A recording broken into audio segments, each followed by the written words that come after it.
निर्माता व निर्देशक विवेक अग्निहोत्री की फिल्म कश्मीरी फाइल्स की चर्चा इन दिनों खूब हो रही है। इस फिल्म में कश्मीर से पंडितों के पलायन और उन पर हुए जुल्म की दास्तान दिखाई गई है। इस फिल्म के बाद कश्मीरी पंडितों के नरसंहार और उनके पलायन का मुद्दा फिर से सुर्खियों में है।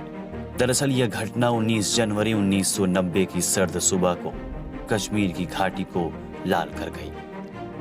इस सुबह मस्जिदों से अजान के साथ साथ कुछ और नारे भी गूंज रहे थे।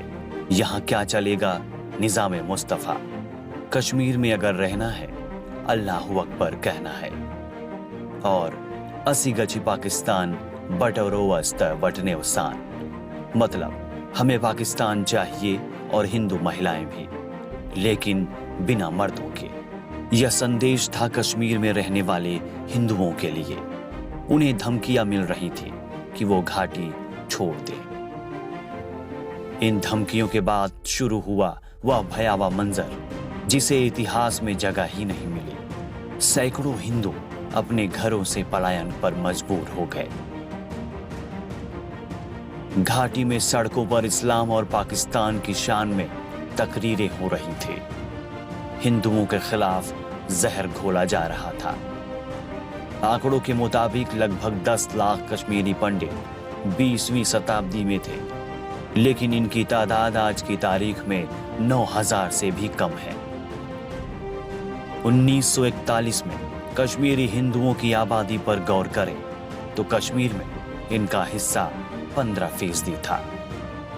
1991 तक उनकी हिस्सेदारी सिर्फ 0.1% रह गई थी।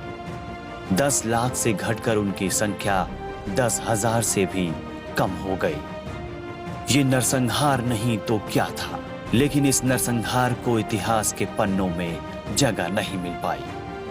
कश्मीर में हिंदुओं की हत्या का सिलसिला सबसे पहले 14 सितंबर 1989 को पंडित टीकालाल टपलू से हुई। उन्हें श्रीनगर में सरेआम गोलियों से भून दिया गया। टपलू कश्मीरी पंडितों के बड़े नेता माने जाते थे।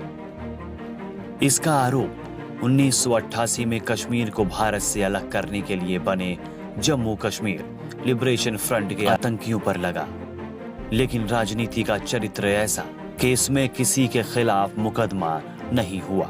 इस हालात के बीच नवंबर 1989 के बीच 70 अपराधी जेल से रिहा किए गए थे।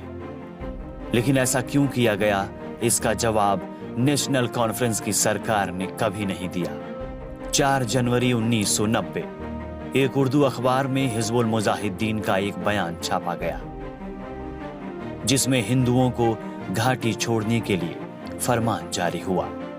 इस वक्त तक सफेद बर्फ की चादर से ढकी घाटी लाल हो चुकी थी। बच्चों का कत्ल, महिलाओं का बलात्कार और मर्दों की नृशंस हत्या घाटी के लिए आम बात हो गई थी। लेकिन कश्मीरी पंडितों की सुध लेने के लिए कोई भी आवाज नहीं सुनी गई।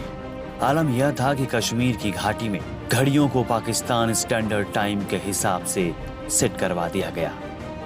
पाकिस्तान प्रायोजित इस नरसंहार के आगे स्थानीय सरकार पंगु हो चुकी थी।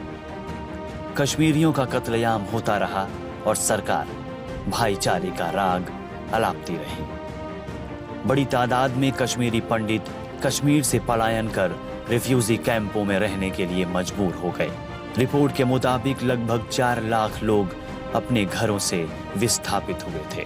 बड़े बड़े विकास के दावे करने वाली सरकारों ने कश्मीरी पंडितों को उनके हाल पर छोड़ दिया। आज तक बेबसी से बेघर होकर जिंदगी गुजारते कश्मीरी हिंदुओं के इस विभत्स घाव पर मोदी सरकार ने 2019 में आर्टिकल 370 हटाकर मरहम लगाने की कोशिश तो की, लेकिन आज भी कश्मीरी हिंदुओं का घाटी में अपने घरों में लौटने का अरमान अधूरा है। अपने शहर की खबरों को पाने के लिए हमारे चैनल न्यूज़ बुक 24 को सब्सक्राइब करें। हमारा वीडियो अगर आपको पसंद आया हो तो इसे शेयर करें और कमेंट में अपनी राय देना न भूलें।